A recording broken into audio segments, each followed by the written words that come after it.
ताजा, रसीले और शानदार prime tomato ketchup, fresh and pure. BJP राज्य कार्यालय मुख्यमंत्री वर्तमान तांकर अभिभाषण रखुंट शुणीनेबा जेहेतु पूर्वतन प्रधानमंत्री अटल बिहारी वाजपेयी जन्म जयंती अवसर में कविता रखिले कविता को सुंदर भाव में उपस्थापना करी आम पाखरे से अटल जींकर तांकर जो अदम्य साहस देखा ए भारत वर्ष को विश्व गुरु रे परिणत करिवार जो स्वप्न देखे कार्यक्रम आरंभ करिथिबा अटल जींकर कविता आवृत्ति करवा निश्चित भाव में बड़ सौभाग्यर कथा आकु सुंदर भाव में से उपस्थापना करवा आही समय रे आमर आउ जड़े सान भाई समीर बेहेरा कटकर जे कि आम सम्मुखरे अटल जींकर एक तांकर प्रतिच्छवि आम पाखरे कविता आसर चलता समय रे बहुत कम समय भितर किछि मुहूर्त रे ताकू एभली एक प्रतिच्छवि तांकर प्रतिमूर्ति एठी आमे किभली भाव से ताकू आर्ट माध्यम रे आम पाखरे रखिबा ये गोटे बहुत बड़ कथा एणु निश्चित भाव में आज आम ये सुजोग आज आम समस्ते के हाथ छड़ा करना और समस्ते आम आज समय देइछंती क्षमतार रहिबा पाई केबे नैतिकता और आदर्श सह सालिश करी नथिबा अटल जी कृषक मानकर दुखकु भल भावे हृदयंगम करथिले सेथिपाई से जेते बेले नेतृत्व नले देशर सेते बेले से सर्वप्रथमे भारतर कृषक मानकर पाई किसान क्रेडिट कार्ड एवं फसल बीमा योजना आरंभ करिबा ये निश्चित भाव में भारत वर्षरे किभली भाव में खाद्यर सुरक्षा को सुनिश्चित करिबार ये जो प्रक्रिया आरंभ करथिले आउ ताहा निश्चित भाव में आमे ता सफल नेतृत्व दे पारिछंती आउ आमे सफल नहीं पारिछंती मध्य से केबे हेले कहार चापरे आसु नथिले एक कथा आमे समस्त जानिछंती आउ सेथिपाई से परमाणु परीक्षण हो किंबा कारगिल युद्ध हो ये समस्त क्षेत्र में सफल नेतृत्व दे सारा विश्व दरबार आगरे भारतर शक्ति को प्रदर्शन करिबारे से तांकर अटल थिले एवं सबुठार श्रेष्ठ सफलता मध्य प्रतिपादन कराई पारिथिले आउ सेथिपाई तांकर स्वप्न आज साकार हेइछि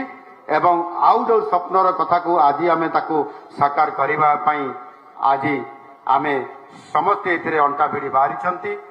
आउ सेथिपाई आज डिसेम्बर मास 25 तारीख एवं ए दिन को आज आमे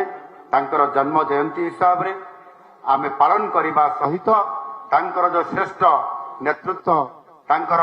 सबुठारु सुशासन पाई सुशासन दिवस भाव आज आमे समस्ते सारा भारत वर्ष आज सुशासन दिवस हिसाब रे पालन करछि एणु ए तांकर जो अभिप्राय थिला भारत को विश्व गुरु रे परिणत करिबा जहा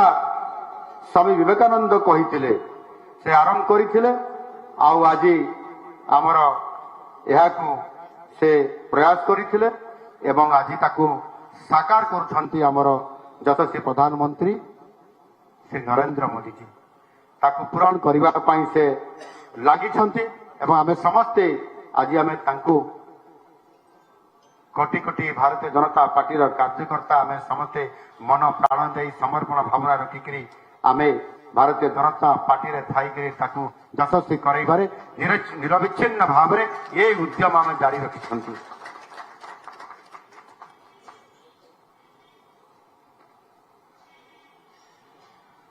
राष्ट्रीय विचार आदर्श चिंताधारा को आधार करी जनसंघ परे 1980 मसीह भारतीय जनता पार्टी को प्रतिष्ठा करिबा एवं भारतीय जनता पार्टी 1980 मसीह प्रतिष्ठाता राष्ट्रीय सभापति भाव में दायित्व नवा परे ସ୍ୱର୍ଗତ ଅଟଳ ବିହାରୀ ବାଜପେୟୀଜୀଙ୍କର ନେତୃତ୍ୱରେ ଭାରତୀୟ ଜନତା ପାର୍ଟି ଆଉ କେବେ ବି ପଛକୁ ଫେରି ନାହିଁ। ଅନେକ ଘାତ ପ୍ରତିଘାତ ଆସିଛି ଏବଂ ତାକୁ ସାମ୍ନା କରିବା ଏବଂ ଭାରତୀୟ ଜନତା ପାର୍ଟିର ପ୍ରତ୍ୟେକଟି କାର୍ଯ୍ୟକର୍ତ୍ତା ନିଜ ଦେହରେ ସଂରକ୍ଷିତ ରଖିଥିବା ସମସ୍ତ ଶକ୍ତିକୁ ଭାରତୀୟ ଜନତା ପାର୍ଟିର ସଂଗଠନର ଶକ୍ତି ବୁଦ୍ଧି କାର୍ଯ୍ୟରେ ଲଗେଇବା ନିଶ୍ଚିତ ଭାବରେ ଏଭଳି ଏକ ରାଜନୈତିକ ଦଳକୁ ଭଲ ପାଇ ଅନେକ ଦେଶପ୍ରେମୀ କାର୍ଯ୍ୟକର୍ତ୍ତା ଦେଶପ୍ରେମୀ ନେତା ସମସ୍ତେ ସହଯୋଗ କରିବା ଏବଂ ସଂଘର୍ଷ କରି ଲଢ଼େଇ କରି ଅନେକ କାର୍ଯ୍ୟକର୍ତ୍ତା ବଳିଦାନ ବି ଦେବା ସଂଘର୍ଷ କରିକି ଏ ଦଳକୁ ମଜବୁତ କରିବା ଆଉ ତାହାର ପରିଣାମ ସ୍ୱରୂପ ଆଜି ଭାରତୀୟ ଜନତା ପାର୍ଟି ତାର ନେତୃତ୍ୱରେ ଭାରତ ବର୍ଷର 21ଟି ରାଜ୍ୟରେ ଶାସନ ଦାୟିତ୍ୱରେ ଆଜି ସମ୍ପୂର୍ଣ୍ଣ ଭାବରେ ଏ ଦେଶକୁ ବିକଶିତ ଭାରତ କରିବା ପାଇଁ ଯେଉଁ ମୋଦିଜୀଙ୍କର ସ୍ୱପ୍ନକୁ ସାକାର କରିବା ପାଇଁ ଏ ନିରନ୍ତର ଉଦ୍ୟମ ଆଜି ଚାଲିଛି। ଏ ନିଶ୍ଚିତ ଭାବରେ ଆମ ସମସ୍ତଙ୍କର ପାଇଁ ଗର୍ବ ଏବଂ ଗୌରବର ଅବସର। ଆଜି 21 ରାଜ୍ୟରେ ଯେତେବେଳେ ଆମେ ନେତୃତ୍ୱ ନେଉଛନ୍ତି ଆମେ ଏ ଦେଶର ନେତୃତ୍ୱକୁ ଆମେ ଲୋକଙ୍କର ପାଖରେ ପହଞ୍ଚାଉଛନ୍ତି। ଏ ଦେଶର ଶାସନ ଭାରକୁ ଆମେ ଲୋକଙ୍କୁ ସେବା ଦେବା ପ୍ରଗତି କରିବା ବିକାଶ କରିବାର ନେତୃତ୍ୱ ଆମେ ଯେତେବେଳେ ତଳକୁ ପହଞ୍ଚାଇ ପାରିବାରେ ବହୁତ ବଡ଼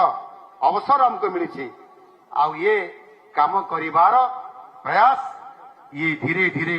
ସୁଶାସନରେ ପରିଣତ ହେଉଛି ଆଉ ଆମେ ତାକୁ ସାକାର କରିବା ପାଇଁ ଲାଗିଛନ୍ତି ଆମ ସମସ୍ତ କୋଟି କୋଟି ଅସଂଖ୍ୟ କାର୍ଯ୍ୟକର୍ତ୍ତାଙ୍କର ନେତୃତ୍ୱରେ। ଯଶସ୍ୱୀ ପ୍ରଧାନମନ୍ତ୍ରୀ ମୋଦିଜୀ ତାଙ୍କର ଦିଗ୍ଦର୍ଶନରେ ଓଡ଼ିଶାକୁ ଭାରତ ବର୍ଷର ଶ୍ରେଷ୍ଠ ଏବଂ ସମୃଦ୍ଧଶୀଳ ରାଜ୍ୟ ଭାବେ ଗଢ଼ି ତୋଳିବା ଏ କାମ ମଧ୍ୟ ଆମେ ଆରମ୍ଭ କରିଛନ୍ତି। ଆଉ ସେଥିପାଇଁ ଗତ 2024 ମସିହାରେ ଯେତେବେଳେ ସାଧାରଣ ନିର୍ବାଚନ ଆସିଲା ଏ ନିର୍ବାଚନରେ ଯେତେବେଳେ ମୋଦିଜୀ ଆମକୁ ଆସି ଓଡ଼ିଶାବାସୀଙ୍କୁ ଅଭୟ ବାଣୀ ଦେଲେ ଏ ଓଡ଼ିଶାକୁ ଶ୍ରେଷ୍ଠ ରାଜ୍ୟରେ ପରିଣତ କରିବା ପାଇଁ ଡବଲ ଇଞ୍ଜିନ ସରକାର ମାଧ୍ୟମରେ ଓଡ଼ିଶାକୁ ସମୃଦ୍ଧ ରାଜ୍ୟରେ ପରିଣତ କରିବା ପାଇଁ ଆଉ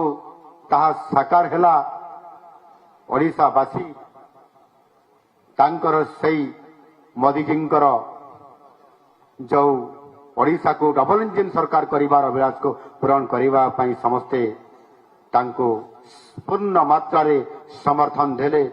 ଏବଂ ପ୍ରଥମ ଥର କରି ଭାରତୀୟ ଜନତା ପାର୍ଟି ଏକୁଟିଆ ସରକାର କରିବାର ସଫଳ ହୋଇପାରିଲା। ଏଣୁ ନିଶ୍ଚିତ ଭାବରେ ଯେଉଁ ଅଟଳ ବିହାରୀ ବାଜପେୟୀ 1924 ଡିସେମ୍ବର 25 ତାରିଖରେ ଜନ୍ମଗ୍ରହଣ କରିକିରି ଖାଲି ଆମ ପାଇଁ ଆମ ଦେଶ ପାଇଁ ଆଉ ସମାଜ ପାଇଁ ସମସ୍ତଙ୍କର ପାଇଁ ଯେଭଳି ଭାବରେ ତାଙ୍କର ଶ୍ରେଷ୍ଠତ୍ୱ ପ୍ରତିପାଦନ କରିବାର ସିଏ ସଫଳ ନେତୃତ୍ୱ ଦେଇପାରିଲେ ଏବଂ ସ୍ୱର୍ଗତ ବାଜପେୟୀ ଜଣେ ଯୋଗଜନ୍ମା ହେବା ଆଉ ତାହା ସହିତ ହୃଦୟବାନ ଜଣେ ଶ୍ରେଷ୍ଠ ରାଜନୈତିଜ୍ଞ ଜଣେ ଶ୍ରେଷ୍ଠ କବି ଶ୍ରେଷ୍ଠ ସାମ୍ବାଦିକ ଜ୍ଞାନୀ ବାଗ୍ମୀ ଭାବେ ଦେଶବାସୀଙ୍କର ହୃଦୟରେ ସ୍ଥାନ ଅଳଙ୍କୃତ କରିବା ନିଶ୍ଚିତ ଭାବରେ ବହୁତ ବଡ଼ ଗୋଟିଏ ଆମ ପାଇଁ ଆଜି ଆମ ହୃଦୟରେ ସ୍ଥାନ ସେ ରଖିକି ଯାଇଛନ୍ତି। ସଂସ୍କାର ସଂସ୍କୃତି ତାଙ୍କର ହେଉଛି ସମ୍ପୂର୍ଣ୍ଣ ଭାବରେ ଏ ମୂଳ ଆଧାର। ସମଗ୍ର ଭାରତ ବର୍ଷକୁ ସଂସ୍କୃତି ସମ୍ପନ୍ନ କରିବା ପାଇଁ ସେ ଉଦ୍ୟମ କରିଥିଲେ। ଦେଶରେ କୃଷି ବିଜ୍ଞାନ ସୁରକ୍ଷା ଟେଲିକମ ଏବଂ ତାହା ସହିତ ଖାଦ୍ୟ ସୁରକ୍ଷା ଏବଂ ସର୍ବଶିକ୍ଷା ଅଭିଯାନ ମାଧ୍ୟମରେ ଶିକ୍ଷାର ବ୍ୟବସ୍ଥାକୁ କିଭଳି ଭାବରେ ପ୍ରାଥମିକ ସ୍ତରରୁ ଆରମ୍ଭ କରିକି ଆଜି ବ୍ୟାପକ ପରିବର୍ତ୍ତନ କରିବା ଏ କାମକୁ ସେ ନିରନ୍ତର ଭାବେ କାମ କରିକି ଆଜି ବ୍ୟାପକ ଭାବରେ ପରିବର୍ତ୍ତନ କରି ଆଣିବା ଏବଂ ତା ସହିତ ସମ୍ପୂର୍ଣ୍ଣ ଭାବରେ ଦେଶର ଜାତୀୟ ରାଜପଥର ସମ୍ପୂର୍ଣ୍ଣ ଭାବରେ ମାନଚିତ୍ରକୁ ବଦଳେଇ ଦେବା ଏବଂ ପ୍ରଧାନମନ୍ତ୍ରୀ ଗ୍ରାମ ସଡ଼କ ଯୋଜନା ଆଜି ସାରା ବିଶ୍ୱରେ ସବୁଠାରୁ ସଫଳ ତାଙ୍କର ପ୍ରଗତିର ରାସ୍ତା ତିଆରି କରିବା ଆଜି ଆମ ସମସ୍ତଙ୍କୁ କେବଳ ସାମାଜିକ ଦୃଷ୍ଟିକୋଣରୁ ନୁହଁ, ରାଜନୈତିକ ଦୃଷ୍ଟିକୋଣରୁ ନୁହଁ, ଆର୍ଥିକ ଦୃଷ୍ଟିକୋଣରୁ ମଧ୍ୟ ଜଣେ ଆଜି ସାଧାରଣ ଆଜି ବ୍ୟବସାୟୀଟିଏ ହଉ ବା ଚାଷୀଟିଏ ହଉ ସେଇ ପ୍ରଧାନମନ୍ତ୍ରୀ ଗ୍ରାମ ସଡ଼କ ଯୋଜନାରେ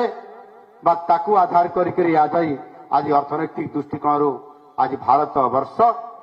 ବିଶ୍ୱରେ ଚତୁର୍ଥ ବୃହତ୍ତମ ଅର୍ଥନୈତିକ ରାଷ୍ଟ୍ରରେ ପଦାର୍ପଣ କରିବା ଆଉ ସେ ସ୍ତରକୁ ଯିବା ଏହାର ନିଶ୍ଚିତ ଭାବରେ ସେଇ ଶ୍ରେୟ ସେ ପ୍ରଧାନମନ୍ତ୍ରୀ ଗ୍ରାମ ସଡ଼କ ଯୋଜନା ମାଧ୍ୟମରୁ ଆରମ୍ଭ ହେବା ଏ ସୁନିଶ୍ଚିତ ଆମ ପାଇଁ ଗୌରବର ବିଷୟ। ସ୍ୱର୍ଗତ ବାଜପେୟୀଜୀଙ୍କର କେହି ଶତ୍ରୁ ନଥିଲେ, ସେଥିପାଇଁ ତାଙ୍କୁ ଅଜାତ ଶତ୍ରୁ ବୋଲି ମଧ୍ୟ ଅନେକ ତାଙ୍କର ପ୍ରଶଂସକ କହିଥାନ୍ତି। ସମଗ୍ର ବିଶ୍ୱରେ ଭାରତର ଗରିମା କିଭଳି ଭାବରେ ବୃଦ୍ଧି ହେବ, ମିଳିତ ଜାତିସଂଘଠୁ ଆରମ୍ଭ କରିକି ବିଭିନ୍ନ କ୍ଷେତ୍ରରେ ବିଭିନ୍ନ କାର୍ଯ୍ୟକ୍ରମରେ ସେ ବିରୋଧୀ ଦଳରେ ଥିଲା ପରେ ମଧ୍ୟ ଏବଂ ଭାରତ ବର୍ଷର ପ୍ରଧାନମନ୍ତ୍ରୀ ଥିଲା ପରେ ମଧ୍ୟ କେବେ ବି ଭାରତ ପାଇଁ ତାଙ୍କର କର୍ମରେ କମ୍ କରିନାହାନ୍ତି, ଯୋଉଥିପାଇଁ କି ତାଙ୍କର ଆଜି କେହି ଶତ୍ରୁ ନାହାନ୍ତି। ଏ କଥା ସବୁ ରାଜନୈତିକ ଦଳର ସବୁ ବର୍ଗର ଲୋକମାନଙ୍କର ମୁହଁରୁ ସେଇ ଗୋଟିଏ ଶବ୍ଦ ହିଁ ବାହାରିଥାଏ। ବାସ୍ତବରେ ଆଜି ଆମେ ସମସ୍ତେ ସେଇ ତାଙ୍କରି ଆଦର୍ଶରେ ତାଙ୍କରି ବିଚାରଧାରାର ନେତୃତ୍ୱରେ